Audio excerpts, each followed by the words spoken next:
Vamos à palavra do Senhor? Glória a Deus. Eu convido o irmão e a irmã a abrirem a sua Bíblia em 2ª Epístola de Pedro, capítulo de número 1. Quero dar continuidade à mensagem que iniciei semana passada. Semana passada falei sobre natureza divina, abordei um assunto muito relevante sobre esse tema. Falei que natureza divina é uma grande sociedade. Trabalhei nessa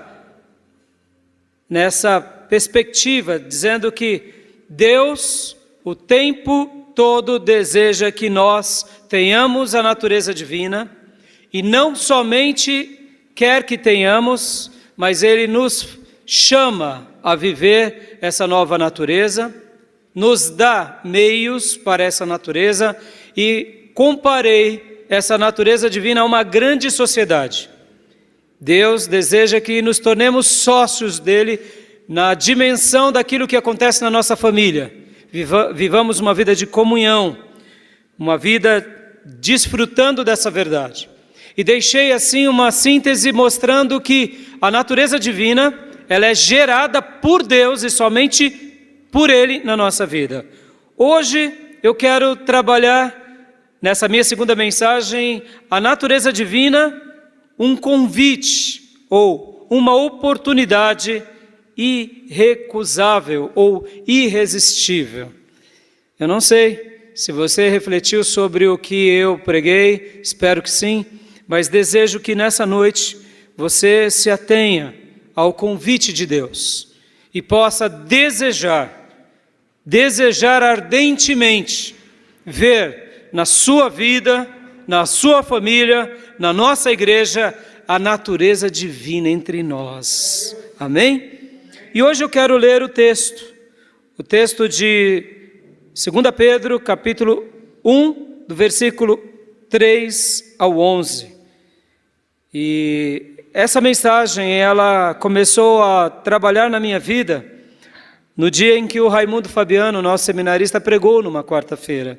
Ele fez uma leitura e uma mensagem linda sobre essa porção, mas ao sair daqui, a palavra natureza divina foi imprimido no meu coração, foi imprimido na minha mente, foi imprimido no meu espírito, e a partir daquele dia, quase todos os dias, eu lia alguma coisa na Bíblia, ia lá em Pedro, e lia natureza divina, divina natureza, e foi um desafio para mim, um desafio nas minhas reflexões, um desafio nas minhas meditações e principalmente na minha oração, porque a minha oração desde aquele dia foi: Senhor, eu quero ver a Tua natureza divina na minha vida, eu quero ver áreas da minha vida onde ainda não há essa natureza existir, nascer, crescer. Então eu gostaria hoje de compartilhar essa segunda parte, dando a perspectiva do quê? Assim como Deus fez tudo para nos dar meios para gerar em nós a natureza divina, agora Ele nos deixa simplesmente diante de uma resposta. Se realmente eu quero e se você quer a natureza divina. E aí, quer ter dentro de você, no seu lar, a natureza divina? Vamos ler o texto? Do versículo de número 3 ao versículo de número 11. Visto como, pelo seu divino poder, nos tem sido doada todas as coisas que conduzem à vida e à piedade, pelo conhecimento completo daquele que nos chamou para a sua própria glória e virtude. Deixa eu dar uma pausa aqui, antes que continuemos. Deus fez tudo para te acrescentar a glória dele e a virtude dele. Amém? Amém? Ele é o ser mais virtuoso de todo o universo. Deus é virtuoso. Deus nos deixa um modelo maravilhoso a seguir, o caminho da virtude. E a virtude de Deus nos agrada. E a virtude que Deus gerou em nós, ela pode ser compartilhada e experimentada e vivida. E a virtude nossa também agrada a Deus. Ele é o grande virtuoso em tudo o que faz. A virtude alegra a nossa vida e alegra todos ao nosso redor. Não existe uma pessoa virtuosa que desagrade. Escolher a virtude é escolher vivendo tendo um estilo de vida superior, e é seguir um exemplo divino, e é caminhar nos passos de um modelo eterno, o modelo do Altíssimo, o modelo de Jesus. Olha só o que o versículo 3 conclui: daquele que nos chamou para a sua própria glória e virtude. Versículo 4: pelas quais nos têm sido doadas as suas preciosas e muito grandes promessas, para que por elas vos torneis co-participantes da natureza divina, livrando-nos da corrupção das paixões que há no mundo.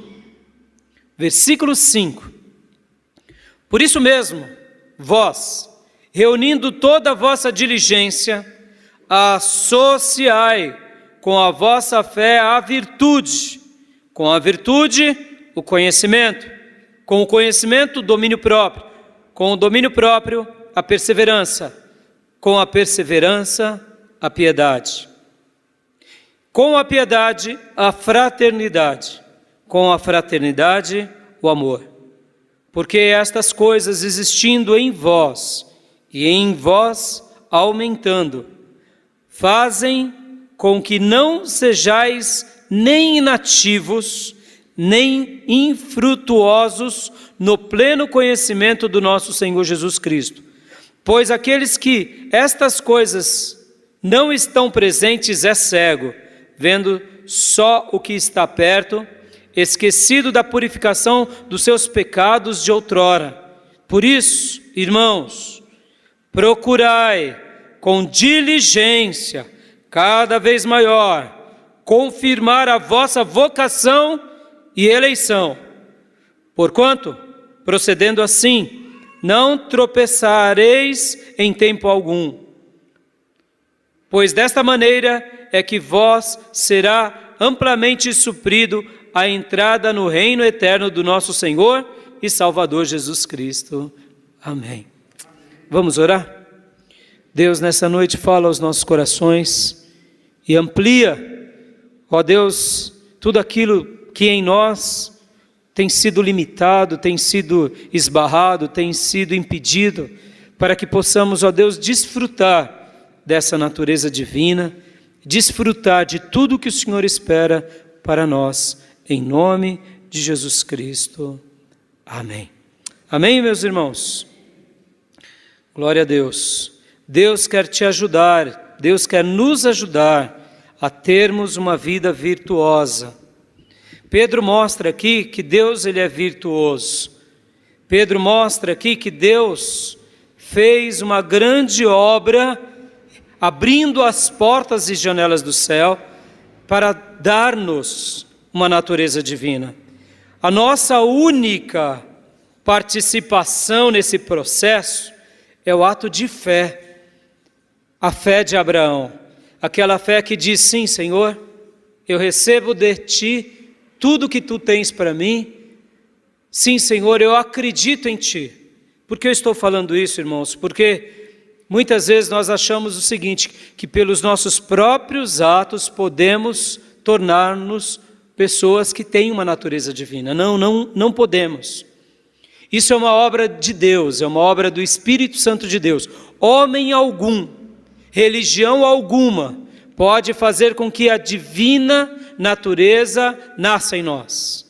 Isso é uma obra específica de Deus e do Espírito Santo de Deus. Como lemos do versículo 3 e no 4, visto como, pelo seu divino poder, nos têm sido doado todas as coisas que conduzem à vida e à piedade, pelo conhecimento completo daquele que vos chamou para a sua própria glória e virtude, pelas quais nos têm sido doadas as suas preciosas e muito grandes promessas.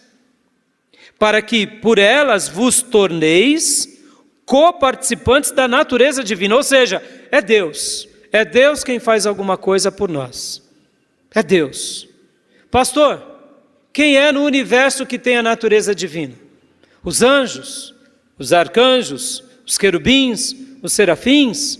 Notem, eles têm a pureza de estarem, de pertencerem no mundo divino bom e perfeito. Mas a natureza divina é algo apenas do ser humano. Sabia disso? Nem anjos têm natureza divina. Eles têm uma criação perfeita. São anjos perfeitos. Porque o único ser em todo o universo, de todos os seres criados, que tem a natureza divina ou pode vir a ter, é o filho ou a filha de Deus, que nasceu de Adão e Eva, porque Adão e Eva foram criados à imagem e à semelhança de Deus. Só nós, amados. Mas pastor, então todas as pessoas têm a imagem e semelhança de Deus? Tem. Todas as pessoas. Eu me lembro que eu dava uma aula de teologia sistemática e um seminarista disse assim, mas pastor, não é só o crente que tem a imagem e a semelhança de Deus? Não. Todo ser humano, tem a imagem e a semelhança de Deus. Ela pode estar apagada, maculada pelo pecado, mas tem.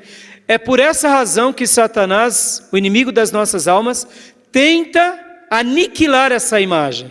Por quê? Porque o único ser no universo que possui a imagem e a semelhança de Deus, somos nós, seres humanos. No momento da nossa conversão, no momento em que nascemos de novo, no momento que a divina semente, ela gera em nós, aí sim, temos de novo a natureza divina. Amém, irmãos? Essa natureza divina nasce em nós, aonde? Na conversão.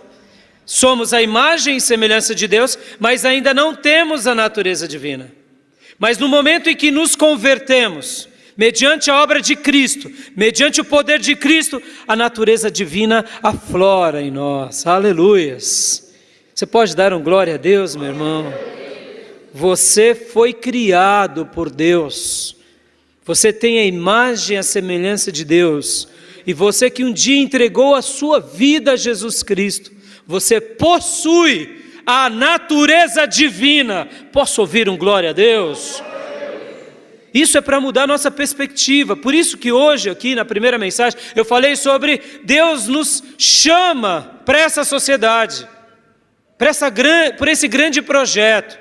E Ele nos deixou recursos, meios, promessas e a obra de redenção de Cristo para que possamos ser muito bem-sucedidos nessa empreitada. Agora, contudo, entretanto, todavia, Ele nos deixou agora uma participação nessa sociedade divina, nessa família divina, nesse projeto divino. E aí entra agora a nossa participação, entra o nosso empenho. E aí eu quero te fazer uma pergunta: será que nós, nessa sociedade, temos cuidado dela? Será que nós temos feito o nosso papel? Será que, já que Deus fez tudo por nós, será que nós temos feito todo o nosso melhor para realmente mantermos essa sociedade em vento em popa? Ou será que nós não temos honrado a Deus nessa sociedade? Porque aqui Deus está nos chamando a uma parceria. E Pedro, ele é o exemplo vivo de Deus, de alguém que começou, derrapou, regrediu, mas se levantou e deu certo. Pedro é essa pessoa que dá a volta por cima, que reescreve a história e que realmente mostra, valeu a pena ter feito parte dessa sociedade. Você quer fazer parte dessa sociedade? Qual é a resposta que Pedro então nos ensina aqui? Pedro também está dando uma resposta a esse convite. Pedro está dizendo assim, olha, quer ser bem-sucedido no projeto da natureza divina? Então a resposta de Pedro é, seja virtuoso também. tenha virtudes também. E essa virtude ele começa falando aqui, olha só que interessante, irmãos. Do versículo 3 ele diz que Deus nos chama para a sua própria glória e virtude. Ou seja, Deus tem virtudes. Mas Deus não quer simplesmente que a virtude dele tampe os nossos buracos a vida toda. Ele quer que também sejamos filhos e filhas, que aprendamos com ele e que nos esforcemos de ser virtuoso como ele é virtuoso. Por quê, irmãos? Quando temos, de fato, essa natureza divina, nós crescemos como pessoas, nós crescemos como família, nós crescemos como igreja, porque esse é o projeto de Deus desde o Éden. Desde o Éden, Deus cria Adão e Eva e fala: olha, eu não vou fazer vocês mais um no universo, eu vou fazer vocês e vou dar para vocês a minha imagem e a minha semelhança, o meu sopro. Irmãos, o Espírito Santo de Deus mora dentro de nós.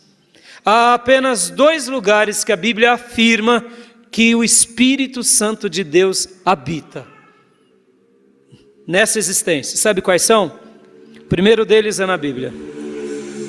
Primeiro deles, a Bíblia tem o sopro do Espírito Santo de Deus. E segundo lugar é na vida do crente. E porque ele habita na vida do crente, quando vários crentes se reúnem e têm o Espírito Santo de Deus, aí a igreja recebe copiosamente o Espírito Santo de Deus. Pode dar um glória a Deus, irmãos? E é por isso que o Espírito Santo de Deus habita na igreja. Mas no momento que a igreja negocia com o Espírito Santo de Deus, ou que o crente negocia, o Espírito Santo se entristece, sai dele. E se os irmãos e a igreja também negocia a presença do Espírito Santo de Deus, não só o Espírito Santo de Deus se afasta dessa igreja, mas o próprio Cristo. E é por isso que lá em Apocalipse, a Bíblia vai citar que eis que eu estou à porta e bato. Por quê, pastor? Porque aquele pelo qual Deus criou para ser morada do Espírito, é por isso que a Bíblia vai falar que nós somos templos do Espírito Santo de Deus. Olha só, irmãos, o Eterno que habita no universo escolheu morar dentro de um livro e dentro de um filho, de uma filha. Para quê? Para que a natureza divina fosse marcada por nós aonde fôssemos, aonde pisássemos, aonde tocássemos. Posso ouvir um glória a Deus, irmãos? Isso é fantástico, irmãos. Deus pega pecadores como eu e você e fala: agora você vai ser templo do meu Espírito. Aleluia! E agora o Espírito Santo começa a trabalhar dentro de nós. E é por isso que Jesus disse que onde 2 ou mais estiverem reunidos em meu nome. Notem bem, 2 crentes reunidos em meu nome. Ali já é possível existir uma igreja de Jesus. Aleluias! Porque Deus usou a expressão 2 ou mais, dando essa ideia de igrejas que se iniciam. Deus não está preocupado apenas com números ou com quantidades, mas está interessado em discípulos que vivam intensamente a natureza divina. Por isso, essa é uma obra, é um projeto de Deus. E quando eu e você estamos inseridas nela, nessa perspectiva da natureza divina, realizamos uma obra divina. É possível ver Deus confirmando as nossas palavras. Por quê? Porque não é simplesmente nós, na nossa força, é o Senhor agindo por nosso intermédio. Semana passada minha irmã ligou para mim e falou: pastor, aconteceu algo lindo. Algo lindo, a nossa irmã Val, ela começou a orar lá com uma chefe dela lá no hospital, e semana passada ela estava transbordante, porque não eram mais 2 ou 3, eram várias pessoas clamando ao Senhor, e buscando a face do Senhor, pessoas sendo quebrantadas. Sabe por quê, irmãos? Quando nós realmente damos espaço à natureza divina, Deus confirma a nossa obra, Ele vai na frente, Ele abre as portas, Ele faz com que o inferno bata em retirada. Sabe por quê? Porque quando eu e você estamos à disposição desse livro sagrado, nos condicionando às promessas desse livro sagrado, o Senhor vai na tua frente. Por isso, filho, pode pregar, porque Deus vai salvar vidas. Pode orar, porque Deus vai fazer maravilhas. Pode expulsar demônios, porque eles baterão em retirada. Sabe por quê? Porque é a divina natureza. E na divina natureza quem trabalhou, você não, é o divino, é o eterno. Por isso, amado, pode discipular, porque você vai ver crentes crescendo na graça. Pode fazer a obra de Deus, porque Deus vai confirmar os seus feitos e os meus. Por quê? Porque Ele ama, está autenticando os frutos daquele que vive a natureza divina. Deus passa a agir por nós. Nós nos tornamos mensageiros e modelos divinos naquilo que fazemos. Mesmo calados, Deus é glorificado. Eu ouvi uma mensagem de um pastor, que o nosso irmão Cris mandou para mim, de um pastor da Assembleia de Deus. Eu achei maravilhoso. Esse pastor dizia que João Batista, quando foi sepultado, foi o único corpo sem cabeça que continuou pregando. Pensem nessa cena, pensem nessa cena. A cabeça de João Batista estava num prato, sendo entregue aos ímpios. Mas e o corpo? O corpo ficou lá. Os discípulos de Jesus, os discípulos de João, possivelmente foram fazer o culto fúnebre. Mas ao ver o corpo de João sem cabeça, sem boca e morto, continuava anunciando o quê? Anunciando que o mensageiro de Deus fazia a obra de Deus e preparou o caminho do Senhor com a vida dele, com o testemunho dele. Ou seja, você pode estar calado, mas Deus continuará autenticando a sua e a minha vida em nome de Jesus. Nós temos essa natureza divina não porque nós merecemos alguma coisa, mas porque a graça de Deus nos atingiu. Amém, amados? Para eu ir para as divisões da mensagem, olha só o que eu quero dizer. Não existe mundo neutro. Não existe. Ou você e eu compactuamos com aquilo que é de Deus e da natureza divina, ou nós compactuamos com o que é anti-Deus e tudo aquilo que não procede do eterno. Muitas vezes nós dividimos o mundo em três. O mundo de Deus, o mundo do diabo e o mundo dos homens. Não, irmãos, não existe essa possibilidade. Não há forças, não há governo que não tenha uma ordem espiritual que a demande. Toda força, todo governo, todo principado na história dos homens tem uma de duas origens: ou é de Deus, ou é dos céus, ou é das trevas e do inimigo. Por essa razão, quando eu falei há pouco que até os anjos, arcanjos e querubins, eles não têm a natureza divina, porque eles não nascem na nossa semelhança como imagem e semelhança de Deus, mas eles são seres divinos, ou seja, são puros e perfeitos. No entanto, eles trabalham em favor à glória de Deus, louvam a Deus e são instrumentos de Deus.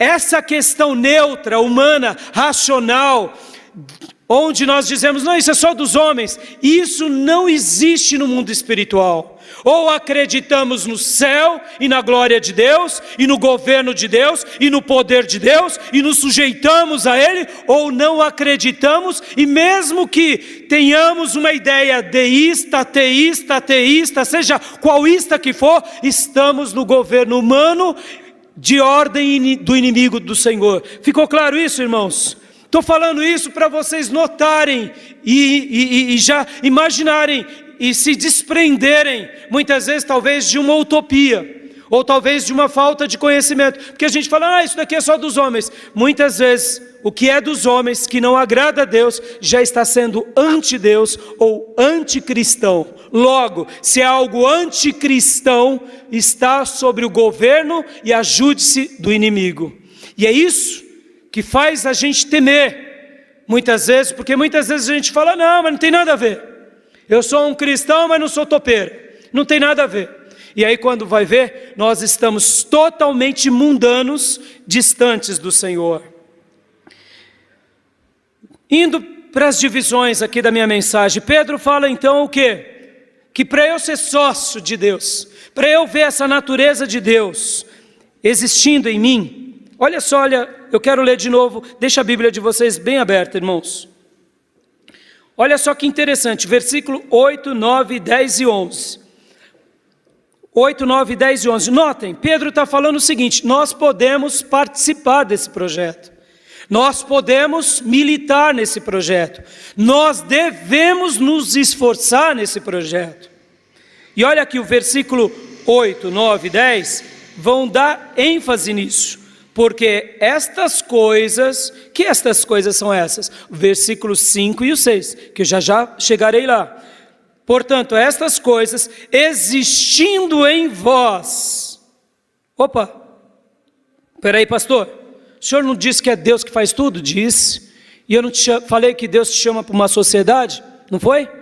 Ora, então isso quer dizer o quê? Que existindo em vós é a sua parte. Deus já fez tudo o que poderia fazer para mim e para você. Agora, compete a mim e a você. É o nosso papel. O que a gente vai trabalhar do versículo 5 e 6 é: qual é o nosso papel nessa sociedade? Em outras palavras, 5, 6 e 7, versículo 8 de novo. Porque estas coisas existindo em vós, e vós aumentando, fazem com que não sejais inativos. O que é uma pessoa inativa, irmãos? O que vocês acham que é uma pessoa inativa? O que é um inativo? Parado? O que mais? O que mais? Vamos lá, meus alunos. O que é um inativo? Que não faz. Que não produz fruto. O que mais? Não tem unção. A palavra inativa é livre de labor. O que é labor? Livre de trabalho. Vive em lazer. O cristão, tudo posso, mas irmão, não, Jesus me salvou, eu tenho a carteirinha da igreja, eu nasci na igreja, eu fui batizado, tem foto, está lá nas redes sociais. E aí? Você é alguém livre de labor, laborioso, expressão labor é trabalhador. Inativo é preguiçoso. O crente preguiçoso. Vem cá. Tem preguiça de orar? Tem preguiça de fazer a obra de Deus? Ai, pastor, está ficando complicada aqui essa sociedade. Está ficando complicada, porque é uma sociedade que o patrão deu recursos, deu meios, deu graça e te deu uma natureza divina. O que ele quer de você? Que você não seja preguiçoso. Que você não seja alguém que esteja evitando o trabalho que deveria realizar. Ai, pastor, pelo amor de Deus, agora já complicou mais ainda. Eu estou enterrando os meus dons e talentos. Ai, filho, eu quero te dizer uma palavra dura da parte do Senhor. Que aquele que enterra os seus dons e talentos pode ser sentenciado pelo Eterno. Leia Mateus, final de Mateus. Está lá, texto é claro, contundente, e é uma denúncia dos céus. Ou seja, o texto está dizendo aqui, porque estas coisas existindo em vós, e em vós aumentando, fazem com que não sejais nem inativos, nem infrutuoso. O que é infrutuoso, irmãos? O que é infrutuoso? Sem fruto. É estéril.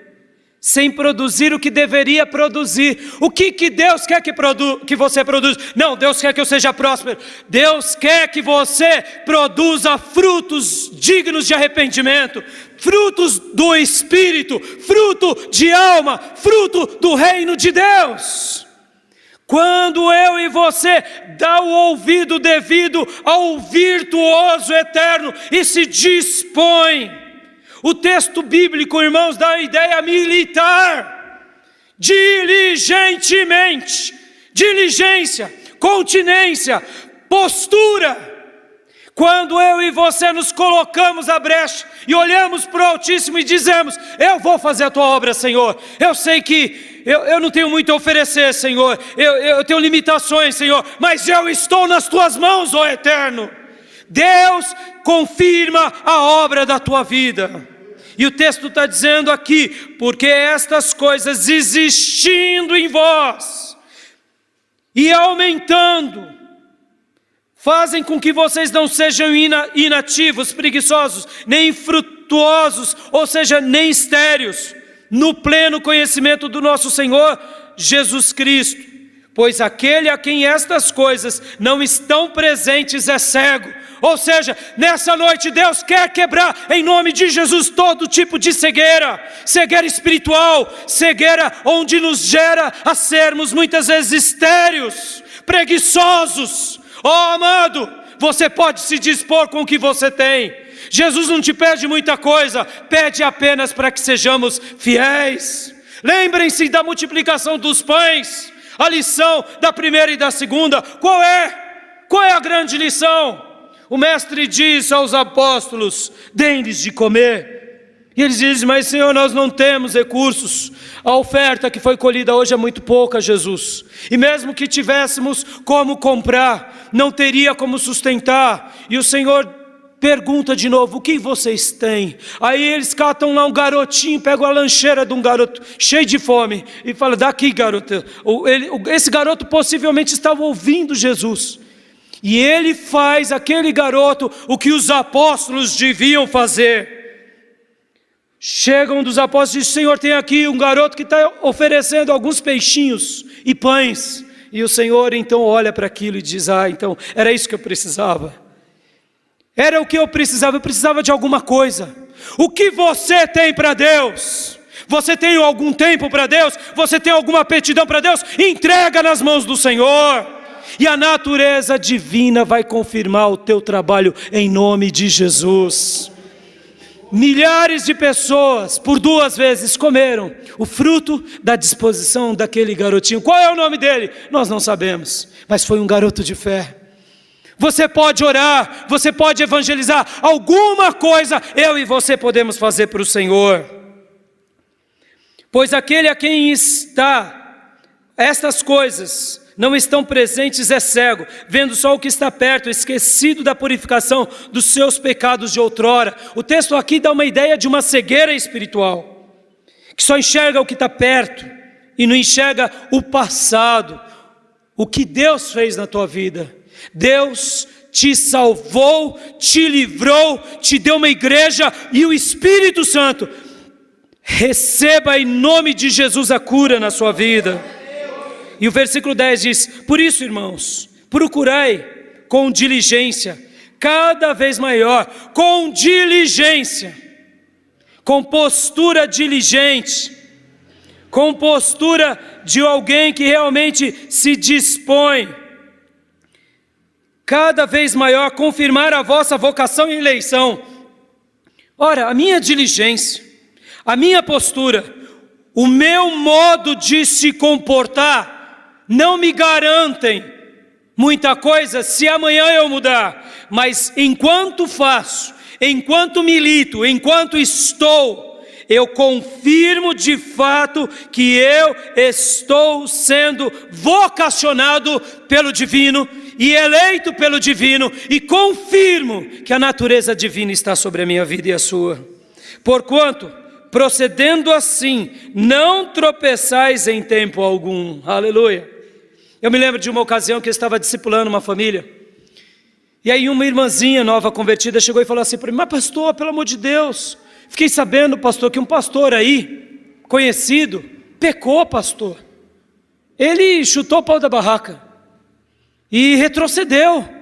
Quando eu soube disso, eu fiquei perguntando: ora, se um pastor fez isso, e eu que sou nova convertida?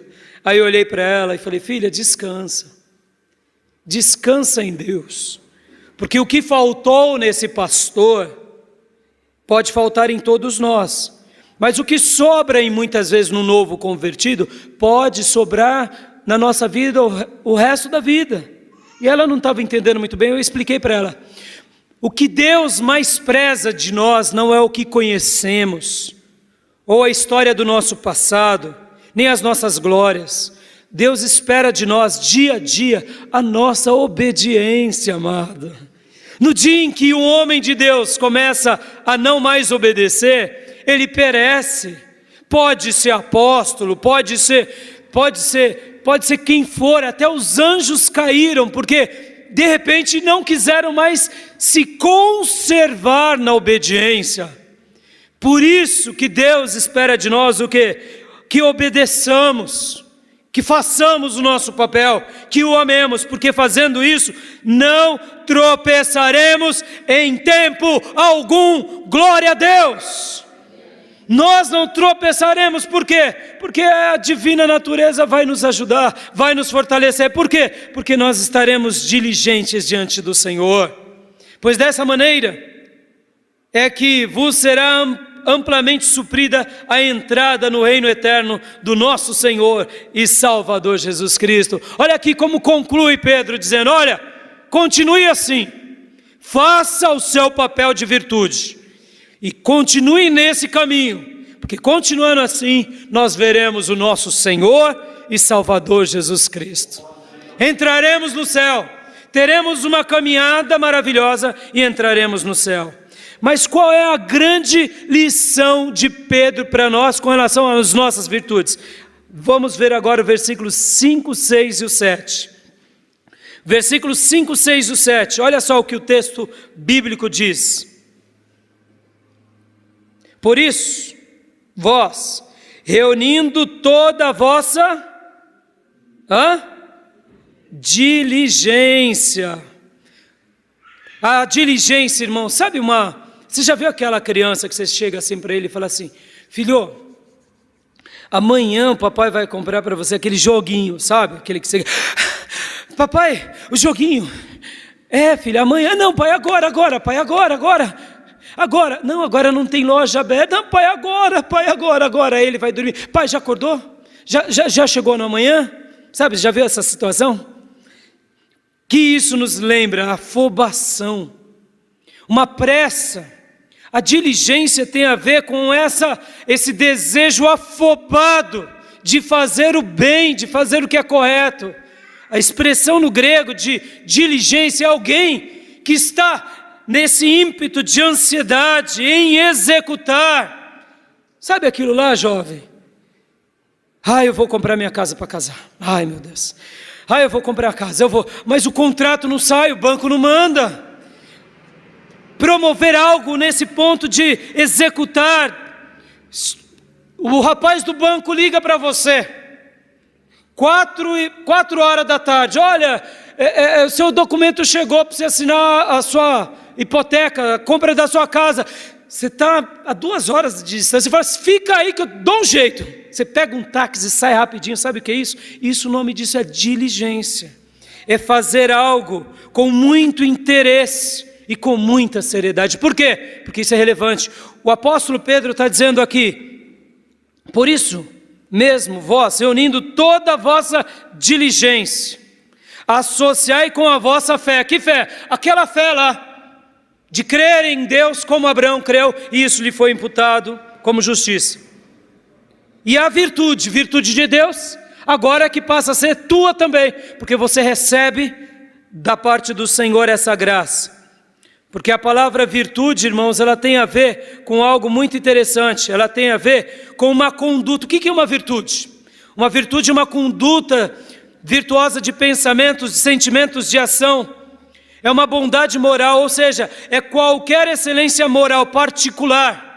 Deus é esse ser virtuoso que compartilha conosco também de sermos pessoas virtuosas. Agora a gente pega então, associa a diligência a essa fé, a virtude. E a virtude agora é o quê? Ao conhecimento. Olha o que diz o texto.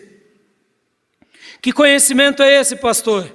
O conhecimento de tudo aquilo que vem de Deus. É o conhecimento dos céus. É o conhecimento do que é bom. Irmãos, é importante o crente conhecer a Deus?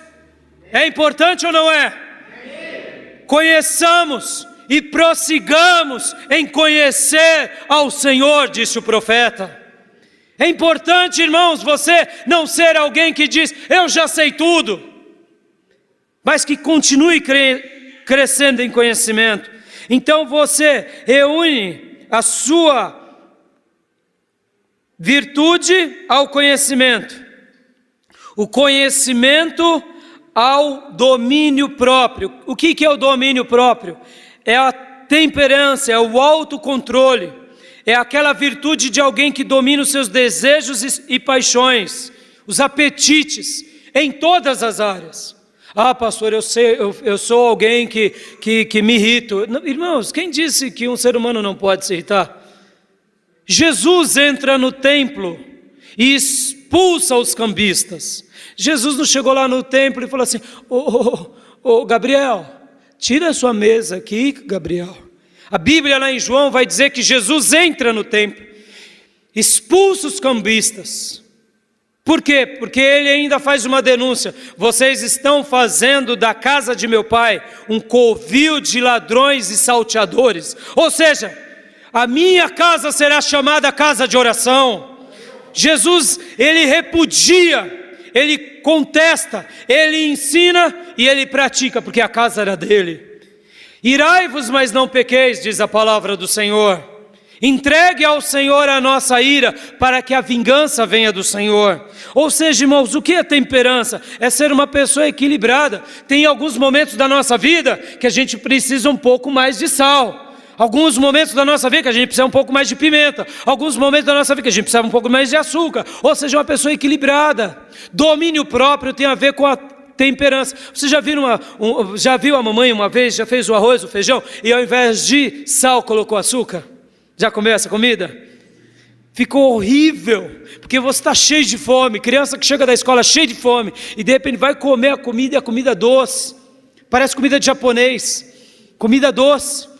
Eu gosto de comida de japonesa, mas eu fui treinado a alguma comida agridoce, mas quem nunca foi treinado não sabe o que é isso. A temperança tem a ver com a medida. Já comeu aquele bife que a mamãe está fazendo cheiroso, quando você vai ver salgado demais? Que aí você toma água e não dá mais para comer, porque fala, ai mamãe, tá bom, mas salgado, o que é isso? Uma pessoa destemperada. O apóstolo está dizendo aqui, para que nós mantemos a sociedade com Deus, no quê? No projeto da natureza divina, nós precisamos pegar a diligência, unir a fé, e a fé à virtude, a virtude ao conhecimento, e o conhecimento agora ao domínio próprio. Ou seja, há horas de falar, não há horas de falar, há horas de agir, não há horas de agir, ou seja, ser temperado, muitas vezes nas nossas emoções, muitas vezes nos nossos apetites.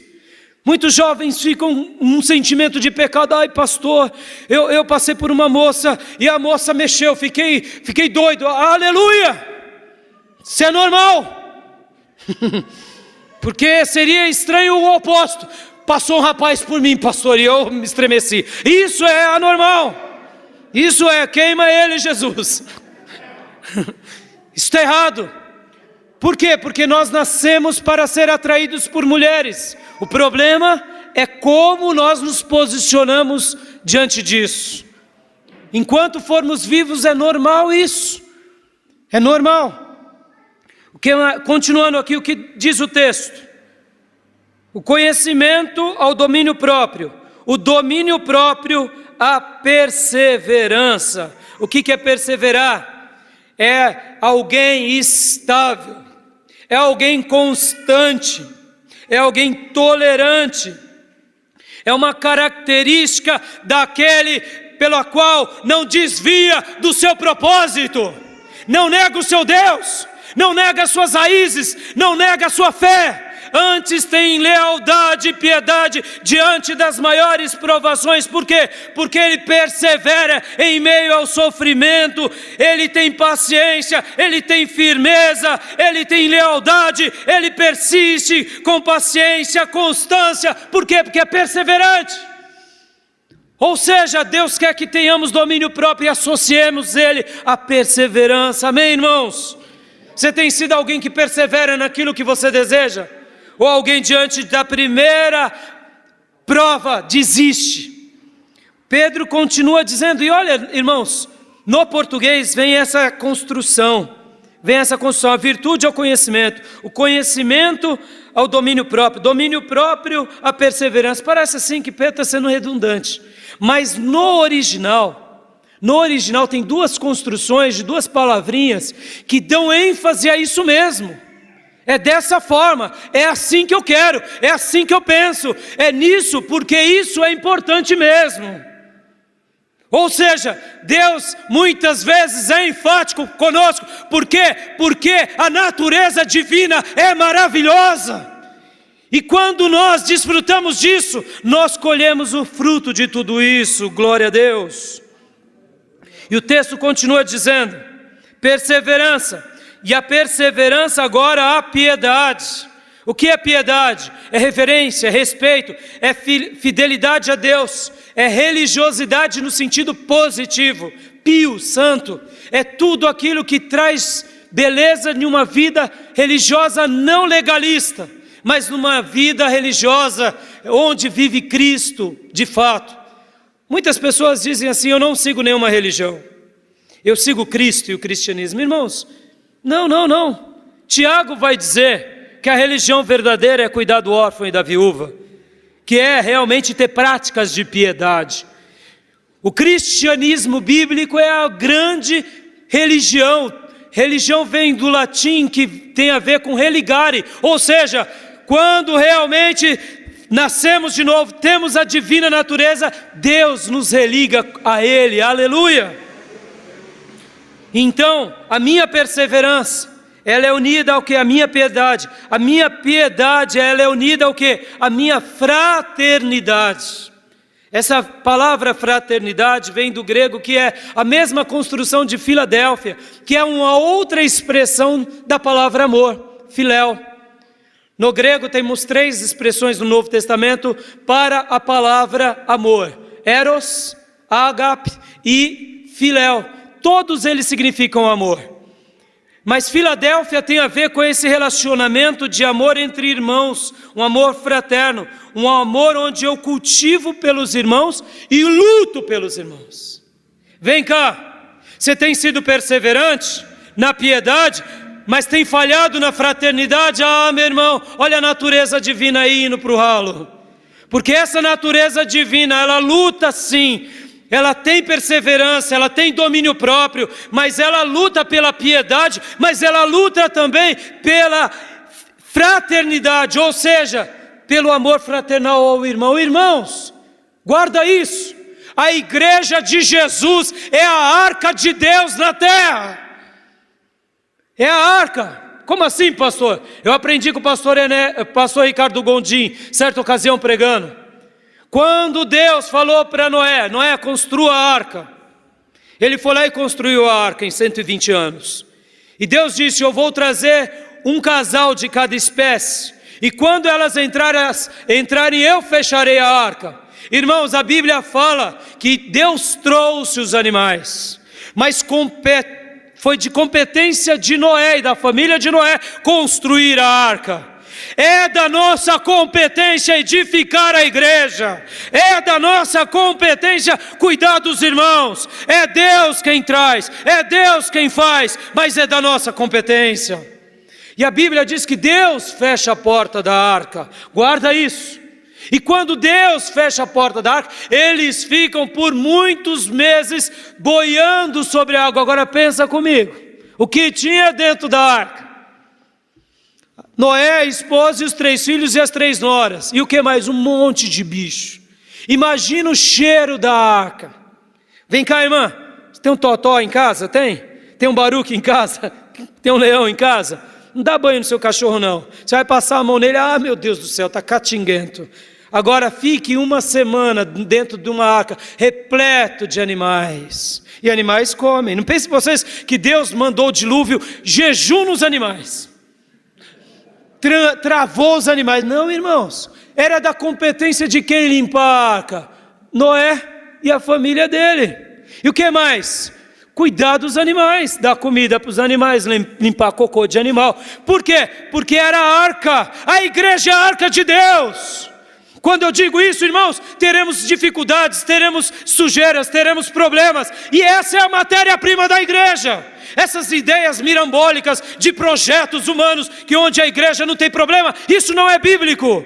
Todos nós estamos num processo de crescimento, onde expomos as nossas feiuras, os nossos defeitos, e Deus, pelo poder do Espírito Santo, nos limpa.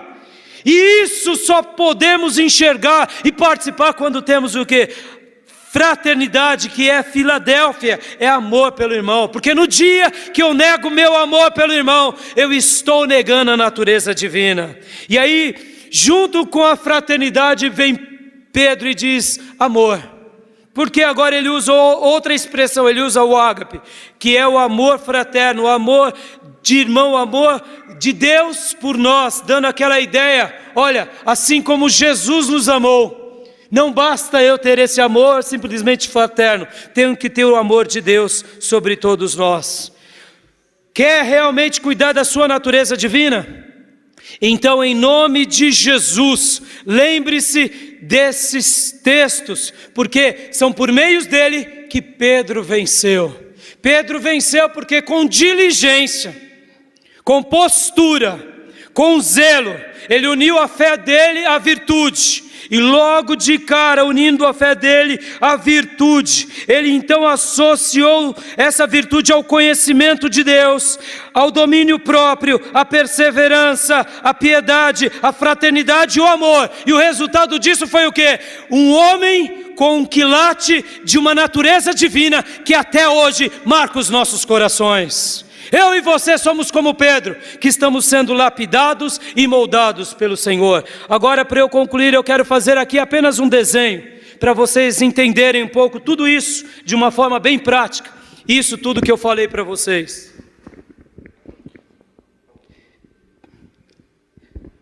Imaginem a nossa vida como um grande processo. Todos conseguem enxergar?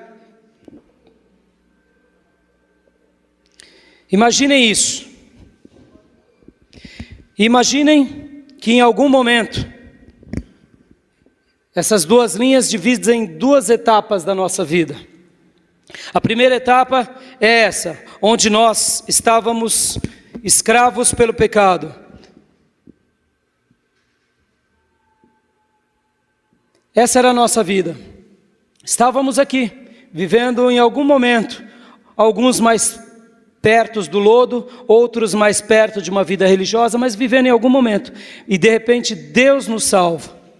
Ou seja, aqui, nesse exato momento, Deus faz com que haja em nós o quê? A conversão. Passamos então, saímos do império das trevas, e Deus nos transporta agora para uma nova vida. Que vida é essa? A natureza divina. Aqui nesse momento, irmão, nós começamos então a ter um crescimento, que aqui eu chamo de natureza divina. E nesse exato momento aqui, notem bem, a gente vai crescendo. E essa ideia eu peguei do Wayne Grudem, onde ele fala isso sobre o processo de santificação na nossa vida. E Grudem, que é um livro de teologia sistemática, ele não diz que o nosso crescimento é como uma escada. Por quê? É mais um crescimento mais pontilhado de uma outra forma.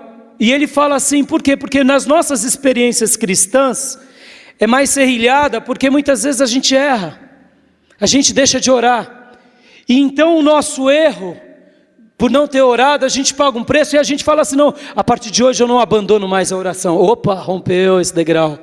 Aí a gente se emburrece, porque na igreja tem irmãos que de repente não me cumprimentam, e a gente para de vir para a igreja, ou porque o irmão não me cumprimenta, ou porque o pastor pregou com uma cara feia, e aí a gente aprende que deixar de vir para a igreja, a gente perece, porque ai daqueles que abandonam o aprisco do Senhor, e a gente vai. Então a nossa vida cristã ela é serrilhada.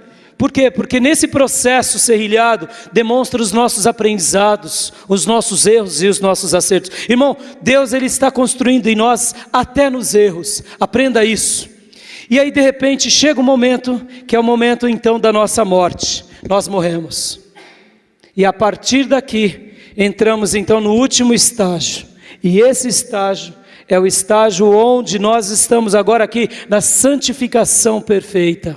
Ou seja, estamos aguardando o Senhor para toda a eternidade. Olha só que interessante, Pedro está dizendo aqui, irmãos, que é para a gente sair daqui, chegar lá e ter êxito. Ele fala assim, olha, virtude, tenham virtude como o Eterno teve virtude. Eu posso ouvir um glória a Deus? Paulo vai falar o seguinte: desenvolva a vossa salvação, aleluia, que ele compara isso à santificação. Paulo diz, esse processo aqui é o processo da santificação. João, nas cartas de João e no Evangelho de João, vai falar o seguinte, que esse processo aqui de crescimento é um crescimento em amor, um amor genuíno ao próximo, porque como eu amo a Deus, quem não vejo, se eu não amo o meu irmão que vejo? E na hora que eu amo meu irmão, em nome de Jesus, eu cresço, porque é com o amor que se encobre multidões de pecado. Tiago, o pastor Tiago, da epístola de Tiago, vai dizer o seguinte, que isso daqui para ele crescendo, é fé e obras. Fé mais obras, ou seja, é uma vida onde você realmente tem militância, tem provas. O livro de Hebreus, possivelmente Paulo escrevendo, vai dizer o seguinte, que é o que é isso? É uma fé, porque o justo viverá pela fé, e nós não somos daqueles que retrocedemos, ou seja, é possível em nome de Jesus, fazermos com que essa sociedade pela qual Deus nos deu, a gente continue crescendo até o último dia da nossa vida. Mas para isso, a gente tem que zelar, a gente tem que amar, a gente tem que batalhar, a batalha dos santos.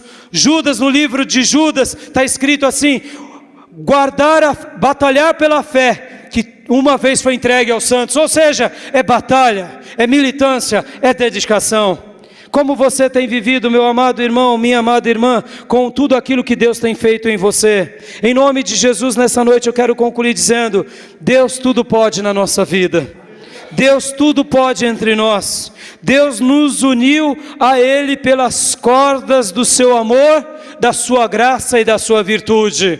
Deus te deu uma natureza divina e me deu. Hoje Ele espera de nós que possamos apenas aprender com a virtude dEle e sejamos cristãos virtuosos. Em nome de Jesus, Pedro é o grande exemplo de alguém que se tornou virtuoso e confirmou a vocação e a eleição dele. E ele concluiu dizendo que se nós unirmos aquilo que ele alistou, nós não tropeçaremos em tempo algum. Antes disso entraremos no reino eterno do nosso Senhor e Salvador Jesus Cristo. É isso que eu quero para a minha vida. Se você quer para a sua vida, fique de pé e vamos orar em nome de Jesus. Querido e amado Deus, nós entregamos a Tua palavra ao Teu povo, e nessa noite, Senhor, te pedimos, como venho pedindo já há tanto tempo, Senhor, faça com que a Tua natureza divina esteja em todas as áreas da minha vida, não somente aqui nesse púlpito, não somente nas salas de aula, mas no meu lar, no meu trabalho, em tudo que faço e até mesmo nas horas do meu entretenimento, do meu sossego, do meu dormir, do meu levantar, que a Tua natureza divina nasça, flore, para que o Teu nome seja glorificado. Por minha vida, pela minha família, pela Tua igreja e por cada servo Teu lavado e remido no sangue do Cordeiro. Ó amado Deus, assim como Tu lapidastes a Pedro de uma pedra rústica a um diamante precioso e maravilhoso, faça assim conosco, para a honra, glória e louvor do Teu nome. Eu entrego a Tua palavra ao Teu povo e peço, faça dessa igreja uma igreja onde a natureza divina sempre exista e sempre frutifique fruto do Teu Espírito, onde Tu, ó Jesus, onde Tu, ó Pai, onde Tu, ó Espírito Santo de Deus, trabalhe e viva entre nós, até o encontro contigo nas nuvens, para a honra, glória e louvor do Teu nome. Eu entrego a Tua palavra ao Teu povo e peço, tenha misericórdia de nós, derrame da Tua graça sobre as nossas vidas, derrame do Teu Espírito sobre as nossas vidas e nos ajude a viver assim para a glória, honra e louvor do Teu nome. É assim que eu abençoo a Tua igreja, em nome de Jesus. Que a graça do Senhor Jesus, que o amor de Deus Pai e as santas e eternas consolações do Espírito Santo de Deus estejam com todos vocês, e que o Senhor possa realmente nos fazer sócios deles, merecedores dessa empreitada, no amor de Jesus. Deus te abençoe, amado. Deus te abençoe, minha irmã.